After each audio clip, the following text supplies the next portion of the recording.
कहानी की शुरुआत में हम विल नाम के एक साइंटिस्ट को देखते हैं जो अल्जाइमर नामी बीमारी का इलाज ढूंढ रहा था, क्योंकि उनके पिता भी अल्जाइमर बीमारी के शिकार थे। विल का उसके पिता के अलावा इस दुनिया में और कोई नहीं था, इसीलिए वो हर हाल में अल्जाइमर नामी बीमारी की दवा बनाना चाहता था। अल्जाइमर एक ऐसी बीमारी है जिसमें धीरे धीरे मरीज की याददाश्त कमजोर होने लगती है और एंड में वो इंसान अपना नाम तक भूल जाता है। अब विल का इस दुनिया में अपने फादर के अलावा और कोई था भी नहीं, इसलिए वो अपने फादर को खुद से दूर होते नहीं देख सकता था। विल दिन रात मेहनत करके फाइनली एक दवा बना लेता है, लेकिन सबसे पहले इंसान पर इस दवा को टेस्ट करना एक रिस्की काम था, इसलिए ये दवा सबसे पहले एक फीमेल चिंपैंजी पर टेस्ट किया जाता है और जो रिजल्ट सामने आया उसने सबको हिलाकर रख दिया। इस दवा से वो फीमेल चिंपैंजी बहुत ज्यादा इंटेलिजेंट हो जाती है। विल जब उसकी इंटेलिजेंस देखता है तो उसे बहुत खुशी होती है और अब वो इस दवा को इंसानों पर इस्तेमाल करना चाहता है। विल सबसे पहले ये बात अपने सीनियर को बताता है और उसके बाद बोर्ड ऑफ मेंबर्स की एक मीटिंग रखी जाती है जहाँ पर वो अपनी प्रेजेंटेशन दे रहा होता है। विल की इस नई दवा से सब के सब बहुत खुश होते हैं क्योंकि इसके रिजल्ट्स बहुत ज्यादा पॉजिटिव थे। विल की प्रेजेंटेशन के दौरान दूसरी तरफ उस फीमेल चिंपैंजी को दिखाया जाता है जिसके ऊपर विल की दवा को इस्तेमाल किया गया था। वहाँ पर एक वर्कर आता है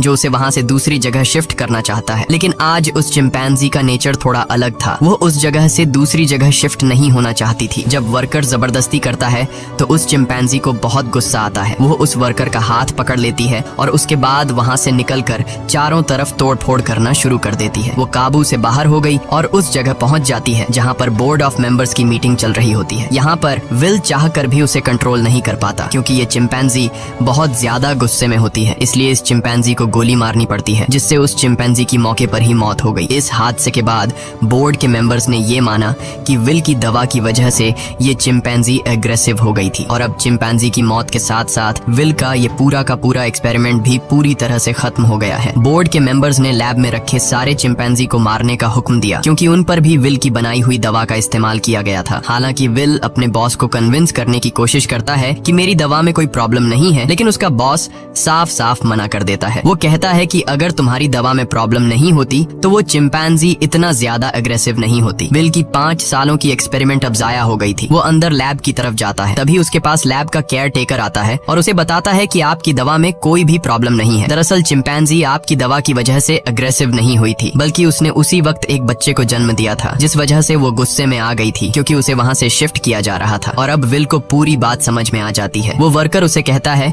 कि मैंने बॉस के कहने पर उन सारे चिंपैंजीज को मार दिया और उस बच्चे को नहीं मार पाया जो अभी अभी पैदा हुआ है। उसके बाद विल बिना किसी को बताए चुपके से उस बच्चे को अपने घर ले आता है जहाँ पर विल के फादर भी होते हैं। और यहाँ पर हमें दिखाया जाता है कि ये चिंपैंजी का बच्चा छोटा तो है लेकिन उसका दिमाग इंसानों की तरह तेज है। बहुत जल्दी वो विल के पिता से घुल मिल जाता है और विल के पिता उसे नाम देते हैं सीजर। धीरे धीरे 3 साल बीत जाते हैं और अब वो चिंपैंजी का बच्चा जिसका नाम सीजर है वो बहुत ज्यादा स्मार्ट हो चुका है। वो पढ़ सकता है, गेम्स खेलता है और बिल्कुल इंसानों की तरह हर एक काम को करता है। बस वो सिर्फ एक चीज नहीं कर सकता और वो है इंसानों की तरह बोलना, पर वो इंसानों की बातचीत को अच्छी तरह से समझ सकता है। वहीं विल के पिता को दिखाया जाता है जिनकी अल्जाइमर बीमारी की वजह से दिमागी हालत काफी ज्यादा खराब हो चुकी है, यहाँ तक कि उनकी नर्स भी उनका ध्यान रखने से मना कर देती है। वो विल से कहती है कि तुम्हारे पिता को अब हॉस्पिटल की जरूरत है, घर पर उनका टेक केयर नहीं किया जा सकता। विल अपने पिता की हालत देखकर उसे बहुत दुख होता है और अगले दिन जब वो लैब में जाता है तो चुपके से उस दवा को लेकर आता है जो उसने सीजर की मॉम को और बाकी चिंपैंजीज को दी थी और ये दफा उसने स्पेशली अपने पिता के अल्जाइमर बीमारी के लिए बनाई थी। वो जानता था कि उसके पिता का बचना अब नामुमकिन है, इसलिए वो ये रिस्क लेता है और अपने पिता को अल्जाइमर की वो दवा इंजेक्ट कर देता है। विल के पिता पहले इंसान होते हैं जिनके ऊपर इस अल्जाइमर की दवा को यूज किया जाता है। विल रात भर सो नहीं पाता क्योंकि उसे डर लगता है कि कहीं उसके पिता को कुछ हो न जाए। और अगली सुबह विल देखता है कि उसके पिता पियानो बजा रहे हैं, वो पूरी तरह से ठीक हो चुके हैं। विल ये देखकर बहुत खुश होता है, यानी उसकी दवा ने उसके पिता को पूरी तरह से ठीक कर दिया है। वहीं हमें सीजर को दिखाया जाता है जो खिड़की से कुछ बच्चों को साइकिल चलाते हुए देखता है। सीजर का भी मन करता है कि वो भी उन बच्चों की तरह साइकिल चलाए, इसलिए वो पड़ोस के घर में चला जाता है,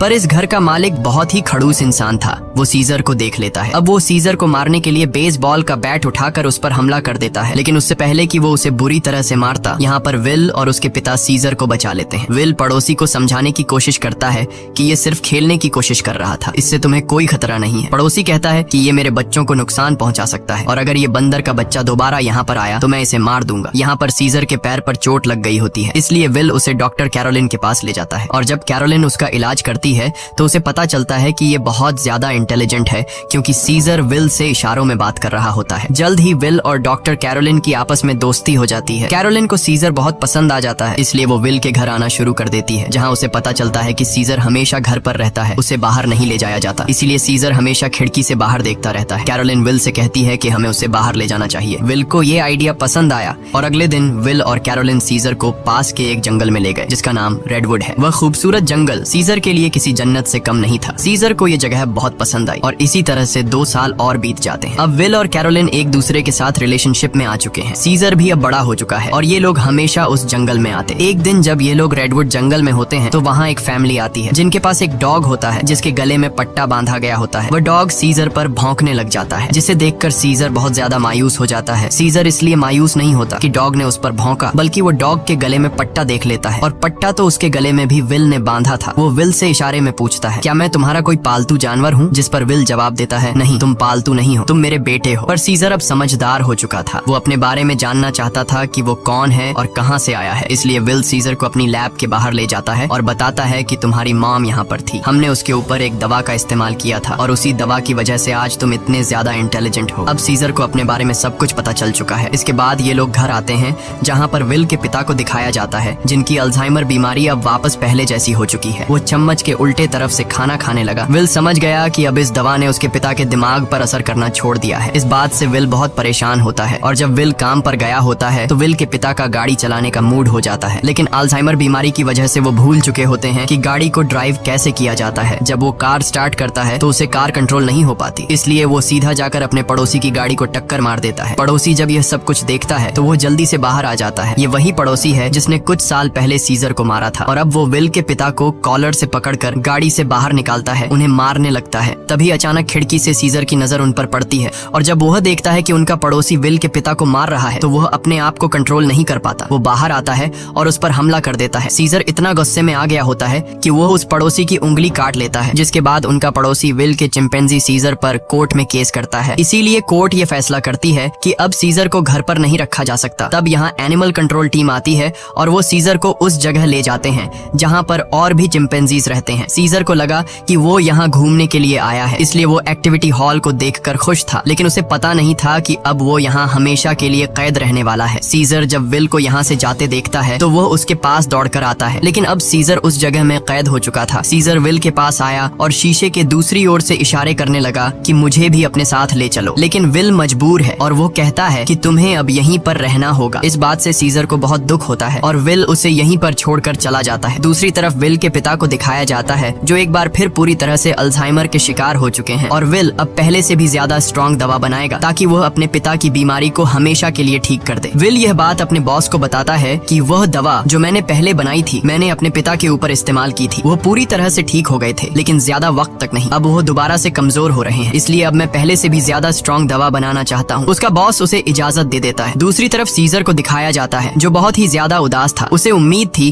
कि जल्द विल आकर उसे घर ले जाएगा। वो सामने की दीवार पर चौक से एक ड्राइंग बनाता है जो कि उस खिड़की का नक्शा था जिससे वो अपने घर से बाहर देखा करता था। वो अपने घर को बहुत ज्यादा मिस कर रहा था। इधर विल दिन रात कड़ी मेहनत के बाद वो दवा बना लेता है। अब इस दवा को एक चिंपैंजी पर यूज करने की तैयारी की जाती है और जब दवा को उसकी बॉडी में इंजेक्ट किया जा रहा होता है तभी प्रेशर की वजह से एक पाइप निकल जाता है। वहाँ पर उनका एक वर्कर होता है जिसका नाम फ्रैंकलिन है। दवा की कुछ गैस उसकी नाक के अंदर चली जाती है क्योंकि उसने मास्क नहीं पहना होता। हालांकि उस वक्त उस पर गैस का कोई असर नहीं पड़ता और यह लोग उस चिंपैंजी के बॉडी में दवा इंजेक्ट कर लेते हैं, जिसके बाद वो चिंपैंजी बहुत ज्यादा इंटेलिजेंट हो जाता है, यानी कि उनकी यह दवा भी कामयाब हो गई। इसके बाद विल और कैरोलिन सीजर से मिलने जाते हैं जिसे बहुत ही छोटे पिंजरे के अंदर कैद किया गया होता है। यहाँ पर सीजर के हाथ में चोट भी लगी होती है जिससे विल को बहुत गुस्सा आता है और वहाँ के गार्ड्स को धमकी देता है कि अगर तुमने इसके साथ कोई भी गलत सलूक किया तो मैं तुम्हारे इस जगह को बंद करवा दूंगा। विल के आने से सीजर बहुत खुश था क्योंकि वो समझ रहा था कि विल आज उसे घर वापस ले जाएगा, लेकिन विल उसे कहता है कि जब तक कोर्ट मुझे इजाजत नहीं देती मैं तुम्हें घर वापस नहीं ले जा सकता। जिसके बाद विल यहाँ से चला जाता है और सीजर बहुत ज्यादा उदास हो जाता है। उसे घर की बहुत याद आती है। यहाँ उसे गंदा खाना और जेल का स्टाफ उसके साथ बहुत बुरा सलूक करते हैं। जब विल अपने घर जाता है तो देखता है कि उसके पिता की हालत बहुत ज्यादा खराब है। वो उन्हें दवा देना चाहता है, पर विल के पिता मना कर देते हैं। वो कहते हैं कि अब मेरा वक्त आ चुका है, और उसके बाद विल के पिता की डेथ हो जाती है। विल अपने पिता की डेथ से पूरी तरह से टूट जाता है और अब सीजर के अलावा उसका कोई भी नहीं है। वो उसे अपना बेटा मानता है, इसलिए वो बहुत सारे पैसे लेकर उस जगह जाता है जहाँ पर सीजर को कैद किया गया है। वहाँ का जो हेड होता है विल उसे बहुत सारे पैसे देता है और कहता है कि मैं सीजर को अपने साथ ले जाना चाहता हूँ। उस जगह का हेड इतने सारे पैसे देखकर विल की बात मान जाता है। विल सीजर के पास आया और उसे अपने साथ चलने को कहा, लेकिन सीजर दरवाजा बंद कर देता है क्योंकि अब वो विल के साथ नहीं जाना चाहता। हालांकि सीजर को विल से बिछड़ने का दुख तो था, लेकिन अब वो किसी का पालतू बनकर जिंदगी नहीं गुजारना चाहता था। वो अपने साथ साथ उस जगह में बंद बाकी चिंपैंजीज को भी आजाद देखना चाहता था, जिसके बाद विल को लौटना पड़ता है। रात को उस जगह काम करने वाले एक लड़के के कुछ दोस्त यहाँ पर चिंपैंजीज को देखने के लिए आते हैं, और जब इनमें से एक लड़का सीजर के पास आता है तो सीजर उसे पकड़कर अपनी तरफ खींचता है और उसकी जेब से चाकू निकाल लेता है। उस चाकू से सीजर रात को अपने सेल का गेट खोल लेता है। उसके बाद वो सेल से निकलकर चुपके से छत के रास्ते से होते हुए सीधा विल के घर पहुंच जाता है, जहाँ पर उसे वो नई दवा मिल जाती है जो विल ने अल्जाइमर के नए पेशेंट्स के लिए बनाई थी। और अब इस दवा को लेकर वापस वो उसी जगह आ जाता है जहाँ पर बाकी चिंपैंजीज को कैद किया गया है, और वहाँ पर उस दवा को खोल देता है जिससे सारी की सारी गैस चिंपैंजीज इनहेल कर लेते हैं, जिसके बाद सबके सब चिंपैंजीज सीजर की तरह इंटेलिजेंट हो जाते हैं। उनके अंदर सोचने समझने की शक्ति आ जाती है, और सीजर का पहला मिशन भी यही था कि सब चिंपैंजीज मेरी तरह इंटेलिजेंट हो जाएं, तभी हम सब इस जगह से भाग पाएंगे। और वो ऐसा करने में कामयाब हो गया। लेकिन दूसरी तरफ फ्रैंकलिन, जिसका गलती से वो गैस नाक के जरिए अंदर चली गई थी, उसकी डेथ हो जाती है। इसका मतलब ये है कि यह दवा सिर्फ चिंपैंजीज पर असर करती है और इंसानों को यह दवा मार देती है। वहीं सीजर को दिखाया जाता है जो अब बाकी चिंपैंजीज के साथ उस जगह से भागना चाहता है, लेकिन तभी वहाँ का एक वर्कर जो सब चिंपैंजीज को बहुत टॉर्चर किया करता था वो आ जाता है, और जब वो अपनी करंट वाली स्टिक से उन्हें करंट लगाने की कोशिश करता है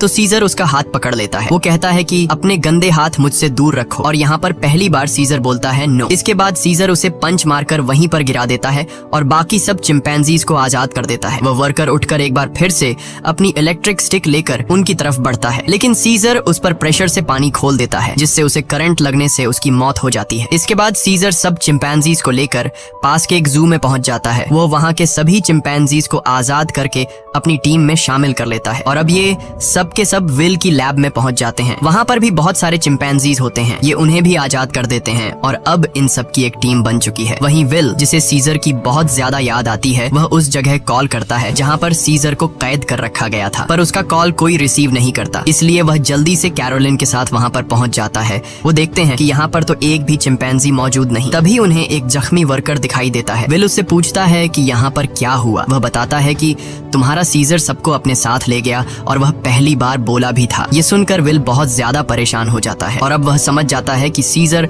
अपने सभी साथियों के साथ रेडवुड जा रहा है, जहाँ पर बचपन में उसे ले जाया करता था। सीजर शहर के रास्ते से अपने साथियों के साथ आगे की तरफ बढ़ रहा होता है। रास्ते में एक ब्रिज आता है जहाँ पर पुलिस उनका रास्ता रोक लेती है, और इसके बाद चिंपैंजीज और पुलिस के बीच में एक बहुत बड़ी फाइट होती है। हालांकि सीजर का मकसद इंसानों को चोट पहुंचाना नहीं था, बल्कि अपने चिंपैंजी भाइयों को आजाद करके उन्हें रेडवुड जंगल तक पहुंचाना था। उनके ऊपर हेलीकॉप्टर से हमला किया जाता है, और जब सीजर को नुकसान पहुंचने वाला होता है तो तभी वहां पर एक गोरिल्ला हेलीकॉप्टर के ऊपर कूद जाता है और हेलीकॉप्टर को क्रैश कर देता है, जिससे उसकी जान चली जाती है। और तभी वहां पर कोबा नामी चिंपैंजी आता है। कोबा वही चिंपैंजी है जिसकी बॉडी पर लैब में एक्सपेरिमेंट किया गया था, जो उस आदमी को मार देता है जो हेलीकॉप्टर से उन पर गोलियां चला रहा था। यहाँ जब एक गोरिल्ला पुलिस वाले को चीरने वाला था तब सीजर उसे रोक लेता है, क्योंकि सीजर पुलिस वालों को रोकना चाहता था, उन्हें मारना नहीं। अब ये सब के सब ब्रिज को क्रॉस कर रेडवुड पार्क पहुंच जाते हैं, जहाँ पर विल भी कुछ देर में पहुंच जाता है। वो सीजर को आवाजें देने लगता है। इस दौरान एक दूसरा चिंपैंजी विल पर हमला करने वाला होता है कि तभी सीजर उसे रोकता है। विल सीजर से कहता है कि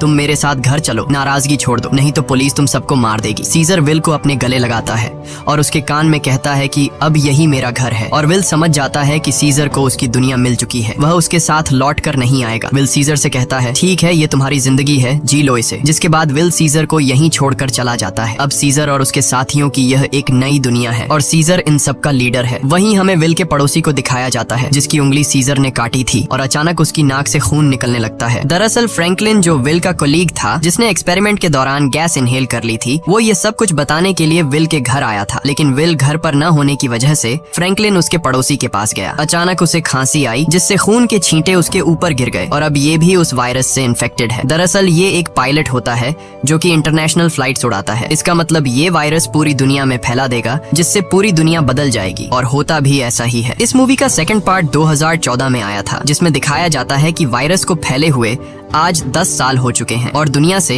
इंसानों की बहुत बड़ी आबादी खत्म हो चुकी है। जहां एक तरफ इंसानों की आबादी कम हो रही थी, दूसरी तरफ चिंपैंजीज की जनरेशन बढ़ती जा रही थी। ये सभी उस जंगल में पूरी तरह से फैल चुके थे और वो सभी अब पहले से भी ज्यादा स्ट्रांग हो चुके थे। यहाँ हमें सीजर को दिखाया जाता है। वो अब भी सभी चिंपैंजीज का लीडर है और इस जंगल में सीजर का ही राज चलता है। इस जंगल में अब इंसानों का आना मना है। सीजर का अब एक बेटा हो चुका है जिसका नाम ब्लू आई है। एक दिन सीजर का बेटा जब अपने दोस्त के साथ जंगल में घूम रहा होता है, तभी उनके सामने एक इंसान आ जाता है जो जंगल में अपनी टीम के साथ हाइड्रो इलेक्ट्रिक डैम देख रहा होता है ताकि पूरे शहर को इलेक्ट्रिसिटी दोबारा से दी जा सके और ये डैम चिंपैंजीज के इलाके में है। अब वो आदमी जब सीजर के बेटे ब्लू आई और उसके दोस्त को देखता है तो वो बहुत ज्यादा डर जाता है और अपनी गन निकाल लेता है। सीजर का बेटा भी घुर्राने लगता है। वो आदमी डर कर गोली चला देता है जिससे सीजर के बेटे का दोस्त घायल हो जाता है। गोली की आवाज सुनकर सभी चिंपैंजीज यहाँ पर आ जाते हैं। साथ ही जिस आदमी ने गोली चलाई होती है उसके साथी भी आ जाते हैं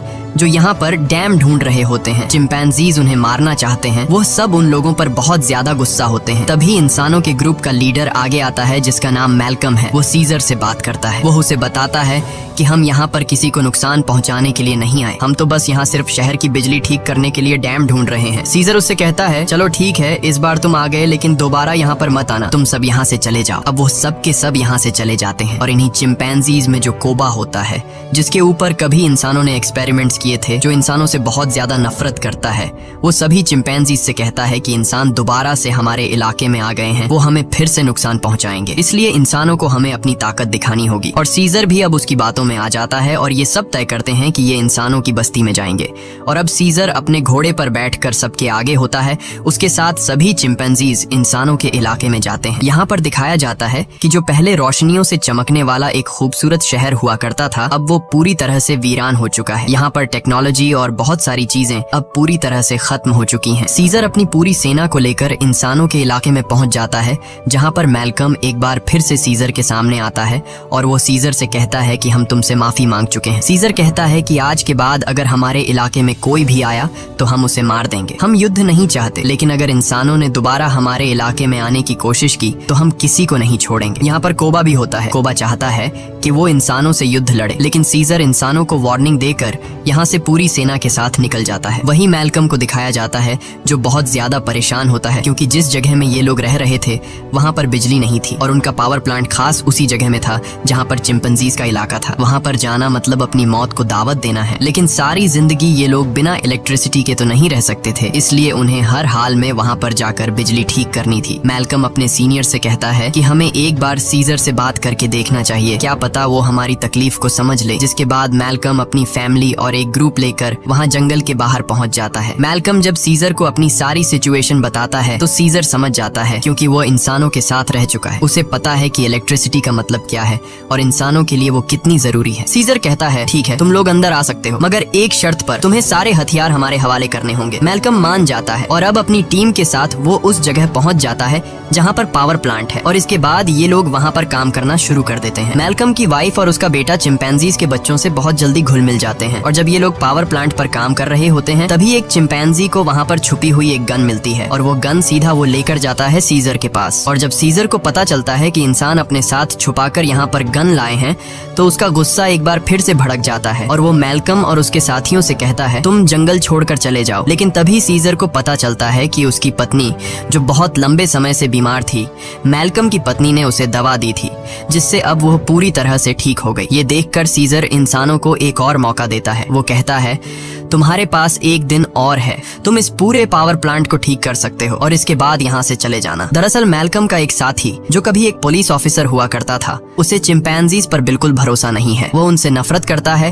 और वो यहाँ पर गन्स लेकर आया होता है। उनके पास और भी गन्स होते हैं और जब ये लोग गन्स एक दूसरे को पास कर रहे होते हैं तो ऊपर से कोबा देख लेता है। कोबा गुस्से से लाल हो जाता है कि ये इंसान तो बिल्कुल भी भरोसे के लायक नहीं है और कोबा कोबा इंसानों से बहुत ज्यादा नफरत करता है और वो जल्दी से सीजर के पास जाता है। वो उसे बताता है कि इंसानों के पास और भी हथियार हैं, इंसान भरोसे के लायक नहीं है, तुम्हें उन्हें हमारे इलाके से निकालना होगा। जिस पर सीजर उसे सब्र रखने को कहता है। इस बात से कोबा को गुस्सा आता है। वो कहता है, तुम्हें अपने साथियों की बिल्कुल भी परवाह नहीं है, तुम इंसानों से प्यार करते हो क्योंकि तुम भी उन्हीं में से एक हो। और अब सीजर को इस बात पर गुस्सा आता है और वो कोबा पर हमला कर देता है। सीजर उसे बहुत बुरी तरह से घायल कर देता है। कोबा अब बदले की आग में जलने लगा। वो यहाँ से सीधा उस जगह जाता है जहाँ पर इंसान और उनके हथियार हैं। वो वहाँ से इंसानों के हथियार लेता है और बहुत सारे इंसानों को मार देता है और उन्हें मारने के बाद वापस वो अपने इलाके में आता है जहाँ पर वो अपने ही चिंपैंजीज के कई घरों को आग लगा देता है। और जब मौका देखता है कि सीजर बिल्कुल अकेला है, उसके पास कोई भी नहीं है, तो वो चुपके से सीजर को भी गोली मार देता है। सीजर वहीं झाड़ियों में गिर जाता है। इसके बाद कोबा अब सभी चिंपैंजीज के पास जाता है और कहता है, इंसानों ने हमारे घर जला दिए और हमारे लीडर सीजर को भी मार दिया। वो हम पर हमला कर रहे हैं, हमें उन्हें सबक सिखाना होगा। कोबा इंसानों के खिलाफ युद्ध का ऐलान कर देता है। साथ ही वो यह भी ऐलान करता है कि अब मैं तुम सब का लीडर हूँ। इसे सब लीडर मान लेते हैं और इंसानों से युद्ध लड़ने के लिए तैयार हो जाते हैं। दूसरी तरफ इंसानों को दिखाया जाता है जहाँ उनके घरों में अब लाइट आ चुकी होती है क्योंकि पावर प्लांट ठीक हो चुका है। वो सब एक साथ मिलकर एंजॉय कर रहे होते हैं। वहीं कोबा अपनी पूरी सेना के साथ उस जगह पहुंच जाता है जहाँ पर इंसानों के हथियार हैं। सबसे पहले ये चिंपैंजीज इंसानों के हथियार को लूटते हैं और इसके बाद उन्हीं हथियारों से इंसानों के ऊपर हमला कर देते हैं। कई इंसानों को मार दिया जाता है। यहाँ पर वो छोटा चिंपैंजी भी होता है जिसे जंगल में एक इंसान ने गोली मारी थी और अब कोबा उसे हथियार देता है और कहता है, तुम्हें इंसानों को मारना होगा। पर वह मना कर देता है क्योंकि सीजर ने उसे सिखाया था कि कभी भी किसी भी इंसान पर बिना वजह हमला मत करना। और जब वो बच्चा कोबा का ऑर्डर नहीं मानता तो कोबा उसे मार देता है। साथ ही जो चिंपैंजीज उसका हुक्म नहीं मानते वो उन्हें कैद कर लेता है। वही जंगल में मैल्कम और उसकी वाइफ शहर की तरफ आ रहे होते हैं। तभी वहाँ पर उन्हें सीजर दिखता है जो बहुत बुरी तरह से घायल होता है। वो सीजर को अपनी गाड़ी में बैठाकर